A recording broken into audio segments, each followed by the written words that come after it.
不動産屋さんの怪談です。今回はうちの社長が仕事上の知人から聞いてきた体験談です。その知人、仮名ですが、佐藤さんは運送業の仕事をしています。何年か前、佐藤さんはすごく忙しい時があり、自宅にも帰れず、結婚したばかりの奥さんともほとんど顔を合わせることができなかったそうです。そんな最中にこの出来事は起きました。ある日、佐藤さんはやっと数週間ぶりに奥さんがいる自宅に帰ることができました。久しぶりに奥さんと一日一緒に過ごすことができて、佐藤さんはほっとしたそうです。奥さんも佐藤さんに会えて本当に嬉しそうでした。そこでその日は2人で行きつけのラーメン屋さんに行きました。そして夫婦で向かい合って仲良くラーメンを食べていたそうです。すると佐藤さんはと思いました。奥さんの様子がなんかおかしいのです。目の前でラーメンを食べている奥さんの口元が突然不自然な方向に曲がっていくのに気がつきました。佐藤さんはあれれ、なんで口元がひん曲がっているんだろうとぎょっとして、それを奥さんに言おうとしました。すると突然奥さんの体が小刻みに震え出したのです。ブルブルと見るからに具合が悪そうで、佐藤さんはこれはまずいと思いました。佐藤さんは急いで席を立ち、お勘定を済ませ、お店に居合わせた人たちが気がつく前にお店から奥さんを抱えて出たそうです。その間も奥さんはずっと震えたままで、少しずつそれは痙攣に変わっていきました。どうしたんだ、大丈夫かと聞くと、奥さんはうなずき、不思議にも奥さんの意識はしっかりしていたというのです。家に戻って様子を見ていたのですが、奥さんの痙攣は収まりませんでした。それどころか少しずつ体がありえない方向に曲がっていったというのです。まず首が後ろにそっくり返っていきました。そして目は白目を向き、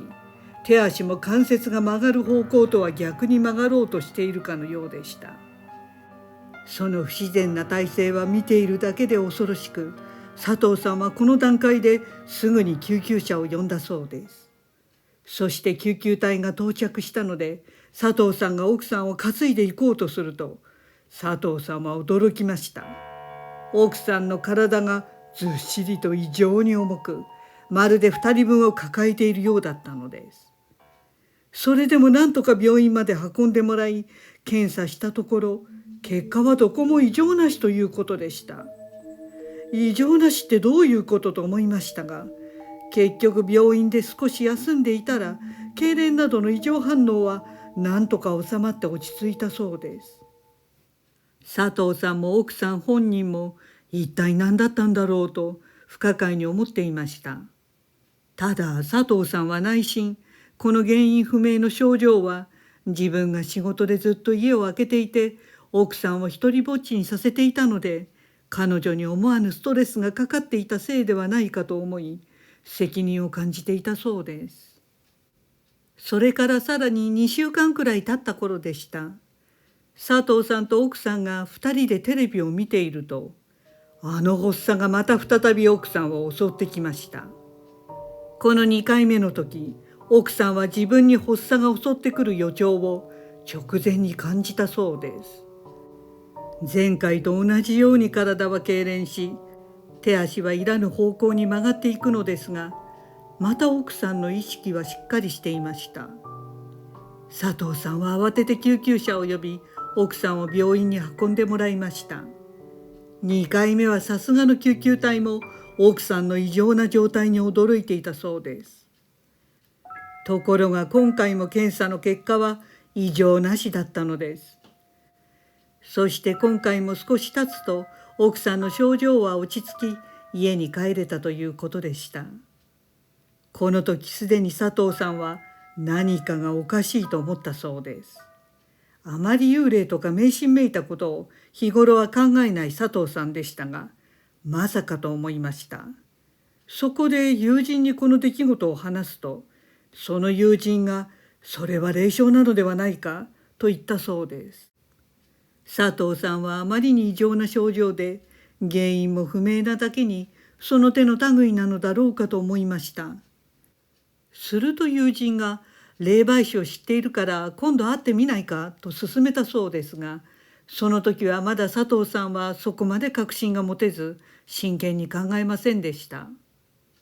そしてまたしばらくして3回目の発作が起きたのです。この時は今までの発作とは比べ物にならないほどひどい状態でした。痙攣はもちろんのこと、奥さんの首は真後ろにそっくり返り、まるで髪を下に引っ張られたかのように頭の後頭部が背中につきそうなくらい曲がっていました。そのためか奥さんはきちんと呼吸ができず、ついに3回目の発作で緊急入院することになったそうです。対処療法的な治療を施してもどこも悪いところがないので、結局奥さんが落ち着くまで待っての退院となりました。退院時にはついに首がそっくり返った状態は治らず、そのままの姿勢で帰宅したそうで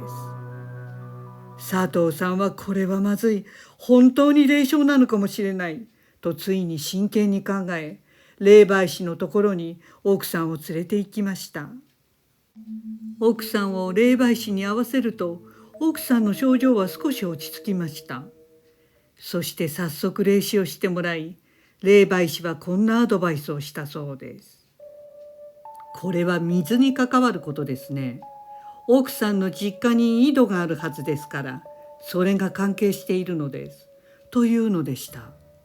奥さんは岐阜の旧家の出身で、奥さんが育った家は現代風の作りなので井戸はなかったのですが、それとは別に奥さんが生まれた時の母屋があり、その母屋の敷地内には井戸があると聞いたことがありました。もう長く誰も住んでいない家で、早速奥さんが両親に確認すると、その母屋の建っている敷地の下には井戸があるということでした。霊媒師は奥さんに、まず実家に一度帰ってください。その井戸の霊は奥さんについてくるから、それを持ち帰ってきてください。ということでした。そこで指示通り一度奥さんは実家に帰りました。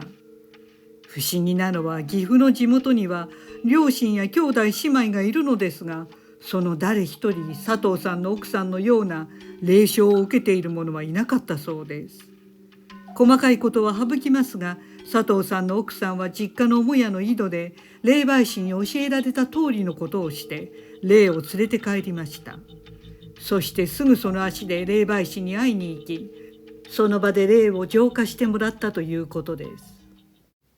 その後確かに奥さんに発作は起きなくなったのですが、ここで疑問が起きますね。なぜ奥さんにだけ霊障が起きたのか。実家の両親兄弟姉妹には何事もなく、なぜ奥さんだったのか断定はできませんが、まず取りつかれやすい体質だったことと、奥さんの家族の中で岐阜の地元から出て行ったのは佐藤さんの奥さんだけだったそうなのです。それが関係あったのではと佐藤さん夫婦は言っていました。井戸にまつわる霊障の話はたくさんありますが、この話は現在進行形で、その後本当に奥さんに何事も起きてないことを願います。ご視聴ありがとうございました。よろしければチャンネル登録といいねボタンをお願いします。